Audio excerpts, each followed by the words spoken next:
New town action area 1 এ access মলের একদম সামনে West facing north east south তিন দিক খোলা বড় সাইজের 3 বিএইচকে 1370 স্কয়ার ফিটে। জাস্ট ইমাজিন এত বড় আপনার একটা লিভিং কাম ডাইনিং এরিয়া হচ্ছে, দুটো ব্যালকনি পেয়ে যাচ্ছেন, তিনটে ওয়াশরুম পেয়ে যাচ্ছেন। জাস্ট বাদিকে দেখুন কিচেনটা কত বড় সাইজের একটা কিচেন পেয়ে যাচ্ছেন, স্কয়ার শেপের কিচেন রয়েছে, এল প্যাটার্নের আপনার স্ল্যাব রয়েছে, জানলা পাচ্ছেন আপনি, খুবই সুবিধাজনক যেটা আপনার ভেন্টিলেশনের জন্য। এর পাশেই রয়েছে আপনার একটা কমন ওয়াশরুম, যেটা কিন্তু আপনার অনেকটা স্পেসিয়াস, আপনার ভিতরেও বেসিন রয়েছে, বাইরেও কিন্তু একটা বেসিন করে দেওয়া হয়েছে। এটা হচ্ছে আপনার ওয়াশিং মেশিনের জন্য একটা স্পেস করে দেওয়া হয়েছে, এখানে আপনার একটা বড় সাইজের ওয়াশিং মেশিন আরামসে এসে যাবে। এটা হচ্ছে আপনার সেকেন্ড বেডরুম। এই বেডরুমে কিন্তু ক্রস ভেন্টিলেশনের জন্য দুদিকে দুটো জানলা পেয়ে যাচ্ছেন, একটা বড় সাইজের আপনার একটা অ্যাটাচ ওয়াশরুম পেয়ে যাচ্ছেন। এবার আসছে আমরা থার্ড বেডরুমের দিকে।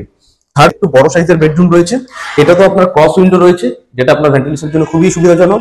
এটাতে একটা ওয়াশরুম পেয়ে যাচ্ছেন আপনি, বড় সাইজের অ্যাটাচ ওয়াশরুম, প্লাস আপনার পাশে কিন্তু কিছুটা আপনার স্পেস পাচ্ছেন, যেখানে আপনি চাইলে পারে ওয়ার্ডরোব থেকে শুরু করে স্পেস হিসাবেও আপনি ইউজ করতে পারেন। এত সুন্দর একটা লোকেশনের মধ্যে এই ফ্ল্যাটটা যদি আপনাদের পছন্দ হয়ে থাকে, উপরে নাম্বার রয়েছে, যে কোনো সময় কল করতে পারেন। এর আস্কিং প্রাইস রয়েছে মাত্র 90 লাখ, তাও কিন্তু নেগোশিয়েবল। ধন্যবাদ।